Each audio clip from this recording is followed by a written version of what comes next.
Olá, seja bem-vindo ao Band Entrevista. Depois de um longo período de estiagem, as chuvas já começaram e a tendência é aumentar até o final do ano, segundo os especialistas. Reduzir os impactos causados pelas chuvas nos pontos comumente afetados, com destaque para a Avenida Rondon Pacheco aqui em Uberlândia, é prioridade da atual gestão, que lançou neste mês o Plano Integrado de Ações e Prevenção aos Impactos Climáticos. A iniciativa tem como base as diretrizes do Plano de Emergência Pluviométrica 2025-2026, com destaque para a prevenção e mitigação de danos causados em áreas sujeitas a inundação, alagamentos e enxurradas. Para falar sobre esse e outros assuntos, o Band Entrevista de hoje recebe o secretário de Infraestrutura de Uberlândia, Guilherme Marques. Secretário, obrigado pela presença, um prazer recebê-lo novamente aqui no Band Entrevista. Muito bom dia, Bagnetti. É um prazer enorme estar aqui para falar um pouquinho da gestão do prefeito Paulo Sérgio e do nosso trabalho à frente da secretaria.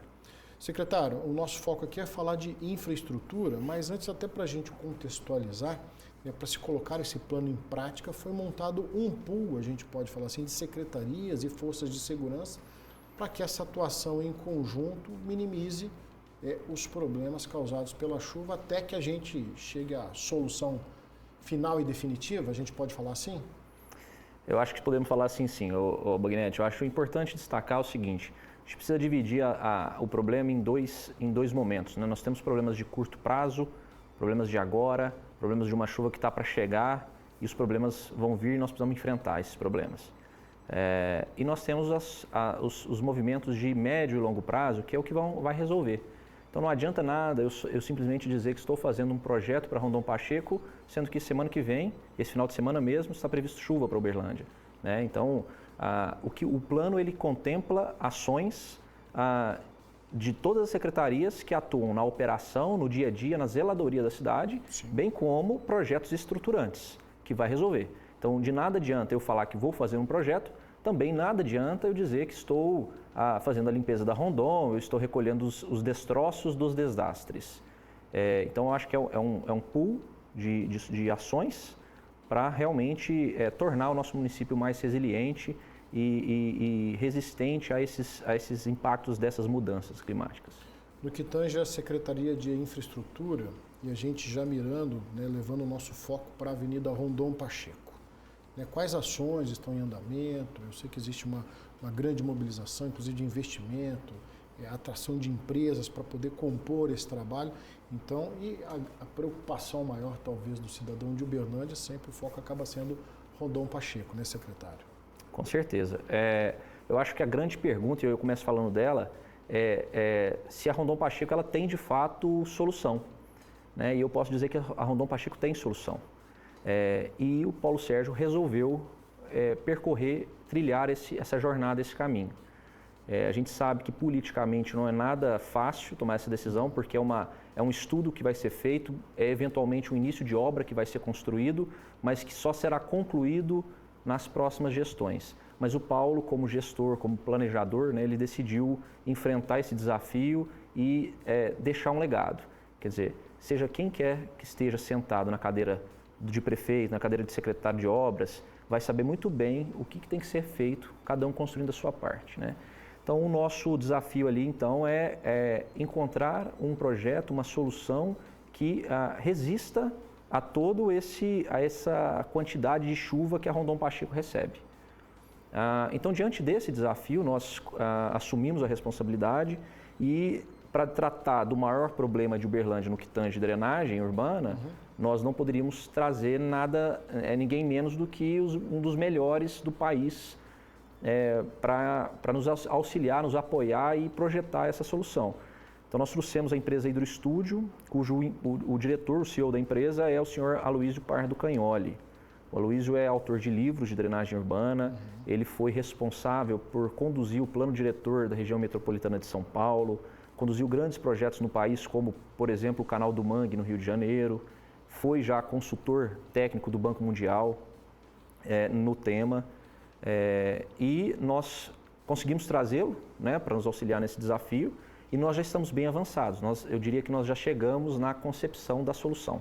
Então, hoje eu já consigo dizer o que nós temos que fazer para solucionar o problema da Rondon Pacheco.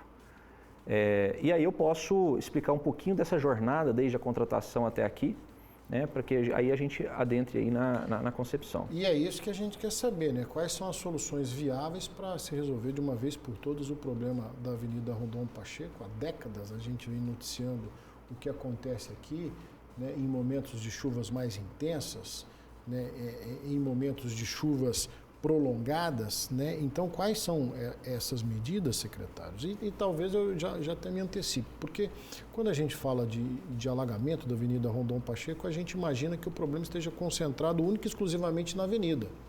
Mas não, tem todo um ecossistema, se é que a gente pode se valer dessa palavra, que circunda a avenida e deságua aqui na avenida onde nós estamos, inclusive. Perfeito, sua interpretação, Bagnetti. Mais precisamente, nós temos 3 grandes contribuintes para Rondon Pacheco. Nós temos o córrego Jataí, que vem da Avenida Anselmo Alves dos Santos, está hoje canalizado, né, em uma galeria. Nós temos o córrego Lagoinha, que desemboca ali na altura da Praça da Tecelagem, né, ele começa lá no Santa Luzia. Sim. E vem até a Tecelagem, é outro grande contribuinte. E nós temos as águas que vêm dos bairros adjacentes, que conformam todo o Talveg da Rondon Pacheco, né, do córrego São Pedro. No estudo, nós admitimos a construção das represas do córrego Lagoinha. Então, o estudo diz o seguinte: para que a gente atinja o nosso objetivo, as represas da Lagoinha precisam ser construídas. Então, posto isso, nós partimos para a licitação das represas do Lagoinha. E aí demos continuidade. Qual foi a ordem, né, a metodologia de trabalho que nós adotamos? Nós, inicialmente, levantamos todos os dados existentes no município, estudos prévios, levantamentos topográficos antigos, cadastros de rede, de tanto da microdrenagem quanto das galerias da Rondon Pacheco. Fomos a campo, fizemos levantamentos complementares com a topografia para corrigir alguma informação que não estava tão clara nos cadastros existentes. E o principal, nós fizemos entrevistas com a população nas margens da Rondon Pacheco, principalmente aqueles que estão instalados há muitos anos, que observaram inúmeros eventos. Entendi. Com isso, nós conseguimos calibrar a mancha, o que nós chamamos de mancha de inundação. Então, é aquilo que, naqueles eventos mais críticos, como é que a gente visualiza a mancha de inundação na Rondon Pacheco. Por que isso? Para que essa mancha seja utilizada na calibragem do modelo que nós utilizamos no projeto. E aí eu vou explicar um pouco mais à frente. Sim. Então, conhecida a mancha de inundação, nós partimos para o diagnóstico hidráulico, para o estudo hidráulico e hidrológico. Hidrológico para entender o comportamento das águas em todas essas bacias que formam a Rondon, e o hidráulico para entender o comportamento do sistema, né, e as suas fragilidades. Aqui nós observamos alguns parâmetros que são importantes para o estudo. Primeiro, qual é a condição de ocupação do solo hoje e qual a tendência futura. Sim. Então, aquelas áreas que ainda são verdes, qual a tendência de ocupação. Para que a gente chegue no parâmetro de permeabilidade, a gente chama de curve number no projeto. E aí, com isso, a gente parte para a equação de chuva. O que é a equação de chuva? É encontrar um modelo matemático, uma fórmula, uma equação que represente o comportamento das chuvas. Como? A gente observa toda a série histórica de dados de chuva ao longo dos últimos 50 anos, e aí nós fomos para o IMET, nós fomos para a Fazenda Letreiro, por exemplo, nós observamos os dados da universidade, e aí a gente tenta encontrar aquela equação que melhor representa o comportamento, mais tem aderência. Hoje existem inúmeros estudos de equações para Uberlândia, e cada estudo utiliza de determinado parâmetro. Qual equação nós utilizamos? Aquela que melhor aderiu. Então, definida a nossa equação, a gente confrontou com todos os dados históricos e percebeu que ela reflete, em qualquer condição, em qualquer intensidade que a gente simula, ela reflete o comportamento da chuva já observada. Então, isso nos dá segurança para prosseguir com o estudo, né? Conhecido a equação de chuva, nós pegamos toda a bacia da Rondon Pacheco e dividimos ela em pequenas subbacias, mais precisamente 23 subbacias. Em cada subbacia você sempre tem o ponto mais baixo, que é onde toda a água se concentra. E então esses pontos nós chamamos de nós de interesse. Então, para cada nó de interesse, Com a equação de chuva, eu sei qual a vazão é que chega naquele ponto. Bom, então eu guardo de cá as vazões máximas de projeto e aí eu vou estudar agora o meu sistema. Bom, agora o que eu preciso saber? Se eu sei quanto chega de água nesses nós de interesse, eu preciso saber quanto o meu sistema consegue escoar. Quanto ele comporta. Certo? Uhum. E aí nós calculamos então qual a capacidade máxima de vazão de cada um desses nós. Essa capacidade máxima de vazão nós chamamos de vazão de restrição. Então se eu tenho, por exemplo, chegando 100 metros cúbicos por segundo, que o estudo hidrológico me mostra, e meu sistema é capaz de escoar apenas 50 metros cúbicos por segundo, eu tenho uma defasagem de 50 metros cúbicos, logo eu vou gerar alagamento naquele ponto. Vai transbordar. Então, em todos esses 23 nós mapeados, nós sabemos hoje as suas deficiências. E qual a conclusão? A gente percebeu que todo o sistema não suporta nem sequer uma chuva de 2 anos. E aí eu vou explicar o que é a chuva de 2 anos. No modelo existe uma variável que chama tempo de retorno. Uhum. O tempo de retorno, noutras palavras, é a frequência com que determinado evento climático acontece. Então, quando eu falo que é uma obra TR, é um evento TR5, significa que há uma expectativa de que ele aconteça de 5 em 5 anos. TR10, TR25 até TR100. E o nosso horizonte é o TR100. E quando eu faço a inversão do tempo de retorno, ou seja, eu pego 1 e divido por tempo de retorno, eu tenho o risco de falha do meu sistema. Então, se eu tenho, por exemplo, uma chuva TR2, eu faço 1 sobre 2, eu tenho 50% de risco de falha. E é isso que o diagnóstico hidráulico e hidrológico mostrou. O nosso sistema hoje tem mais de 50% de risco de falha todos os anos. Tanto é que a gente observou alagamentos na Rondon em 23 e em 24. 22 não, talvez uma única vez. Em 24, por exemplo, nós tivemos 5 eventos de alagamento. E aí no estudo, para tornar ele ainda mais robusto, nós pegamos os dados mais recentes, onde há uma concentração e uma intensidade maior de chuvas, para poder considerar um coeficiente de majoração, para tornar o sistema ainda mais seguro, dado as mudanças climáticas. E aí, Bagnetti, assim, para não ficar muito técnico, eu estou tentando explicar um pouquinho da jornada, mas para onde que a gente quer chegar? Eu preciso conhecer as deficiências, eu conheço. Eu sei que meu sistema não suporta mais do que DR2. Agora, o que eu preciso fazer? Bom, então eu tenho para cada um dos nós, e aí eu pego toda a Anselmo Alves dos Santos, observando vários pontos, eu pego toda a Rondon Pacheco lá do DEMAI, do Custódio Pereira, até a foz ali no Rio Berabinha.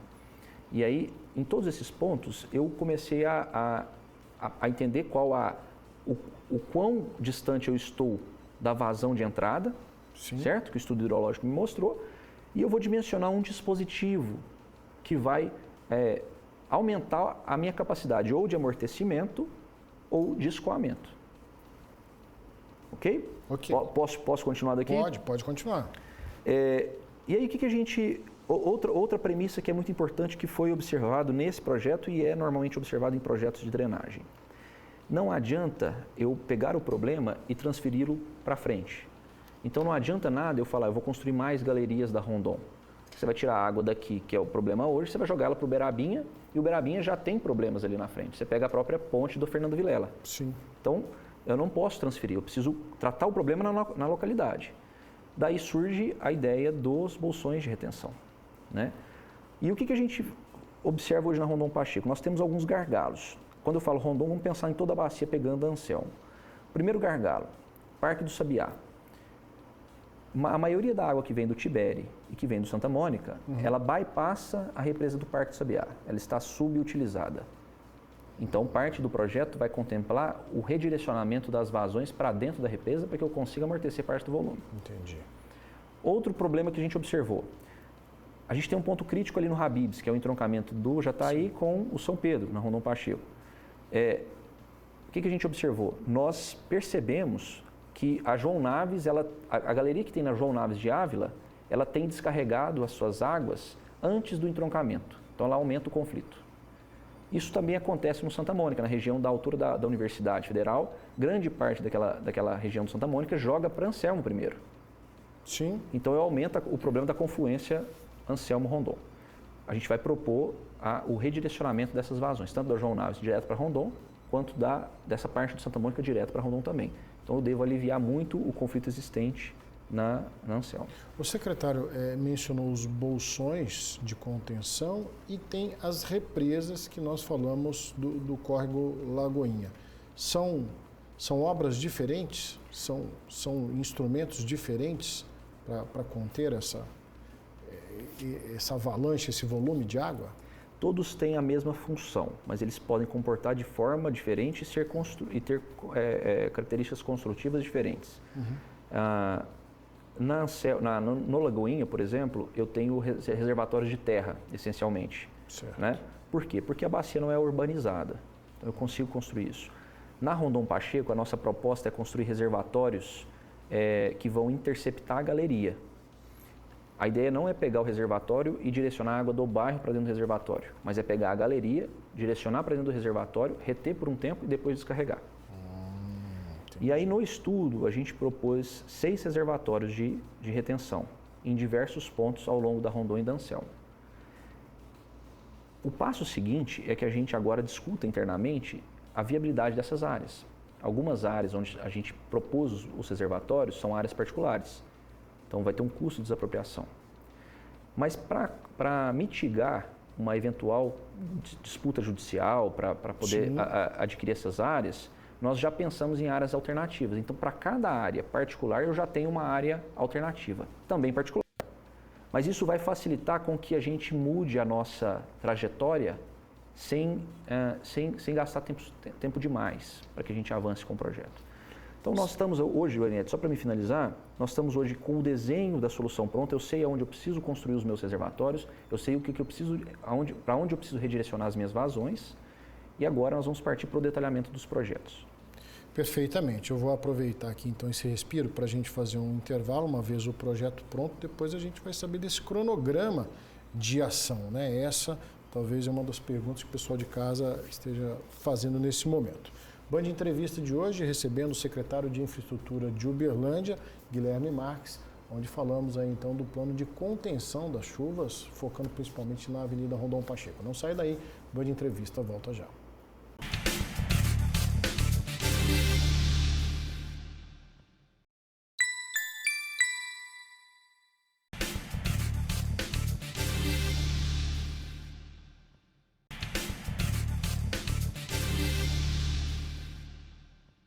Band Entrevista de volta, hoje recebendo o secretário de Infraestrutura de Uberlândia, Guilherme Marques. Secretário, mais uma vez, obrigado pela sua participação.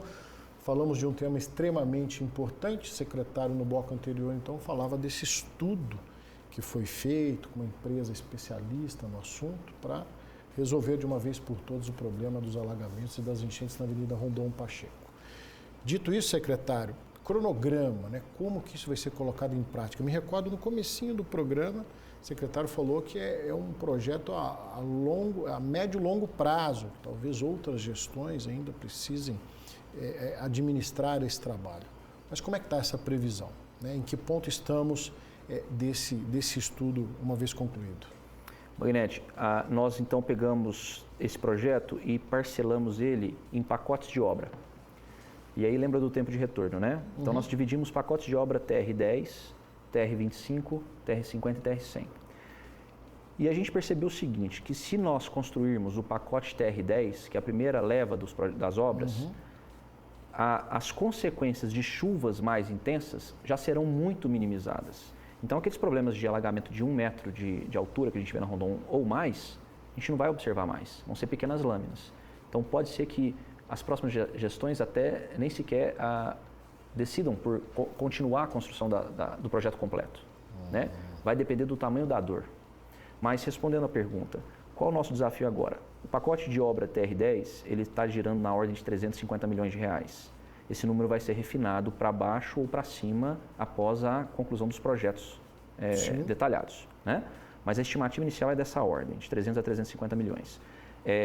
O que nós estamos tentando nesse momento? Isso é um exercício do prefeito Paulo Sérgio, do secretário Renato Rezende, de governo, é pegar todo esse pacote que a gente conseguiu no PAC, por exemplo, e aproveitar todo esse relacionamento que a gente está conseguindo no Estado e em Brasília e tentar levantar o recurso para que a gente consiga construir pelo menos esse primeiro pacote de obra. Essa é a pergunta. De onde vem o custeio? De onde vem o dinheiro para o projeto?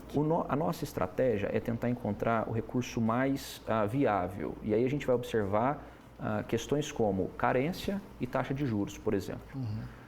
Para isso, por exemplo, nós vamos tentar também com o Banco Mundial, com o Banco Interamericano. Né? Eles estiveram conosco recentemente, a gente discutiu sobre esse projeto, sobre essa possibilidade. Mas fato é que vão vir de fontes de financiamento. Secretário, aí o pessoal de casa se pergunta, eu também estou com essa questão aqui.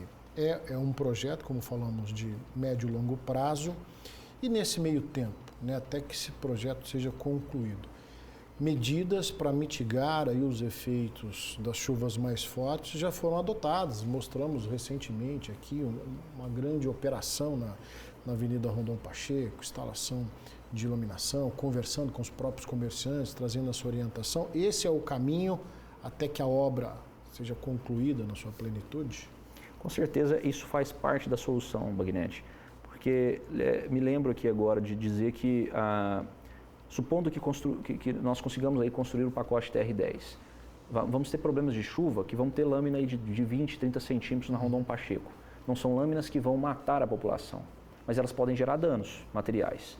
E aí eu posso utilizar, por exemplo, do sistema de comunicação, um sistema robusto de comunicação, para dizer para a população. E aí não vai ser um sistema que eu vou utilizar todos os anos mais, vão ser esporadicamente. Até a confiabilidade nesse sistema ganha corpo, né? Uma vez que, se todo ano eu estou utilizando dele para alertar a população, ele começa a perder eficiência. A partir do momento que eu espacei mais os meus problemas de alagamento, e aí eu entro com um sistema de comunicação, o custo-benefício disso é muito alto, né? Então, a gente tem sim investido na comunicação visual, através das placas de sinalização, e agora a Secretaria de Trânsito e Transportes vai instalar nos próximos 2 meses painéis de mensagem variável, que durante as chuvas vão servir para comunicar à população aqueles alertas da Defesa Civil, quanto às bandeiras, por exemplo, bem como a intensidade de chuva. Sim. E na época de seca, esses painéis poderão, por exemplo, gerar receita para o município através de PPPs, né, através do naming rights, por exemplo, onde marcas possam explorar essa infraestrutura e gerar receita para o município. Perfeitamente, secretário. Acompanhamos muito de perto todos os assuntos que envolvem a Rondon Pacheco, mas gostaria de aproveitar a sua presença aqui no nosso Band Entrevista, estamos falando de infraestrutura, né, e dar uma atenção à pavimentação e o serviço de tapa-buracos. A gente percebe um incremento no serviço, né, a utilização de tecnologia para maximizar a entrega desse serviço. Como é que está sendo tratado pavimentação e tapa-buracos hoje na cidade de Uberlândia? Que também está relacionado à chuva, né? Que chove, aí as consequências, o buraco ele vai nascendo no asfalto. Com certeza, Bagnetti. E eu acho que isso é um ponto importante de ser destacado. A gente tem, desde o início do ano, trabalhado de forma preventiva. Claro que durante o final das chuvas, né, até maio, a gente não consegue atuar preventivamente, porque o problema estava incontrolável. Mas nesse período de seca a gente fez um trabalho bem robusto. E aí isso que você explicou é importante ser reiterado. O buraco, ele não nasce buraco da noite para o dia. As patologias surgem no pavimento e elas começam a nos avisar, né? Então, um pavimento novo, ele possui aquela malha fechadinha. Quando a gente vê uma rua recapeada, por exemplo, o agregado e os finos que compõem a massa asfáltica deixam como se um aspecto de tapete. Com o passar do tempo, aquele material fino, ele começa a ser oxidado, e aí você começa a ver aquele aspecto do asfalto que já tem a brita toda aparente. Sim. Né? Passo seguinte, esse asfalto então perdeu resistência, ele vai trincar, ele vai craquelar, a trinca em blocos que nós chamamos, ele vai abater e aí o buraco começa a surgir. E o buraco começa pequeno, depois ele se torna grande. Então, qual a forma de atuar preventivamente? Se eu conheço a patologia, se eu encontro a patologia, eu vou combater. E aí o que eu ganho com isso? Durante as chuvas, aquele desencadear de buracos que nós observamos no final do ano passado, já não vai acontecer mais.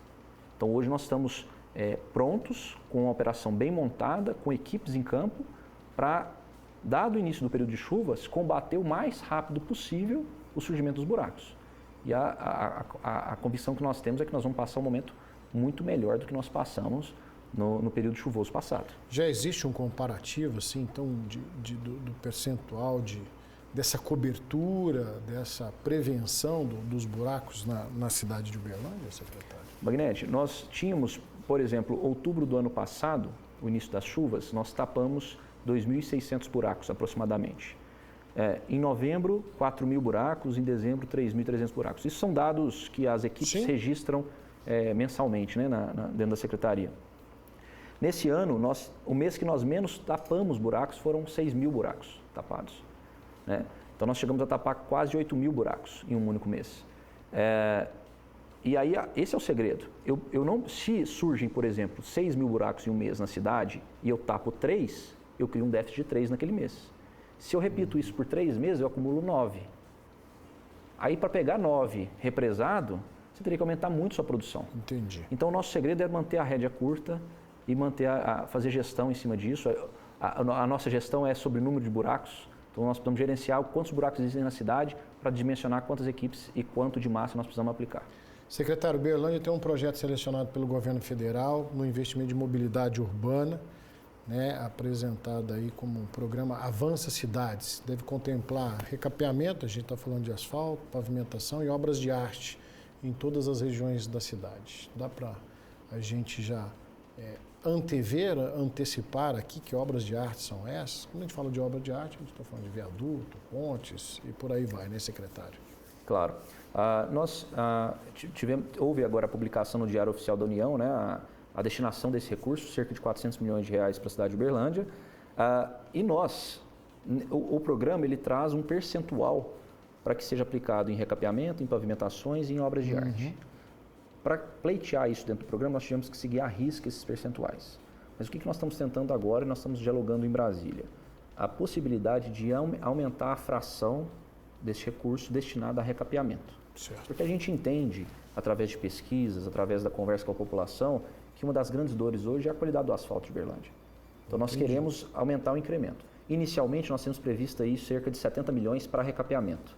Mas a nossa ideia é consumir pelo menos metade, e aí a gente precisa desse debate em Brasília, mas a ideia era destinar pelo menos metade para recapeamento para a cidade e o restante dividir em pavimentações novas, algumas ruas que precisam, na extremidade de alguns bairros, que precisam ser pavimentadas, que ainda estão na terra, Sim. Bem como as obras de arte. E aí quais obras? A gente está trabalhando em vários projetos. O Oswaldo de Oliveira ganhou um destaque grande porque é um recurso que virá do DENIT, né, do Ministério dos Transportes. Mas, passo seguinte, a gente está trabalhando no projeto da General Osório, na Rondon Pacheco. Nós estamos trabalhando no projeto da Geraldo Abraão, com a Carlito Cordeiro, ali próximo, atrás do Royal Park, ali próximo ao Marte Minas. Nós estamos trabalhando no entroncamento, estudando o entroncamento, o que nós podemos fazer no entroncamento da Francisco Galassi com a Nicomedes e da Rafael Marino Neto com a Nicomedes. Ali é um gargalo grande que a gente tem também. Trânsito terrível. A gente até teve com o Ministério Público Federal e o Estadual tratando desse tema, quer dizer, não dá para estudar a solução viária do setor sul num único ponto. Ela precisamos de uma visão holística do sistema. Então é isso que nós estamos fazendo, né? Esses estudos foram iniciados, a gente deve entregar gradativamente e à medida que o recurso for chegando, a gente caminha para as licitações. Secretário, a gente está caminhando quase para o finalzinho do nosso programa, mas outro assunto sensível que é importante, pelo menos a gente dá uma palhinha, né, é essa parceria Prefeitura e Coab, né, justamente com obras de esgotamento sanitário e drenagem do bairro Elson Prieto, o antigo Glória. Né? Em que pé que está esse trabalho, essa parceria? Quanto já se avançou até então? Isso foi uma discussão árdua desde o início do ano. Nós entregamos os 2.000 títulos lá em fevereiro. Sim. E desde então a gente veio debatendo a assinatura do convênio. Então foi uma negociação intensa e enfim conseguimos a assinatura. Com isso, a Coab agora está transferindo para a conta do município o recurso para início das obras, mas já com a assinatura do convênio, foi possível dar início à licitação. Então nós já licitamos e agora no início de janeiro nós conheceremos aí a empresa vencedora.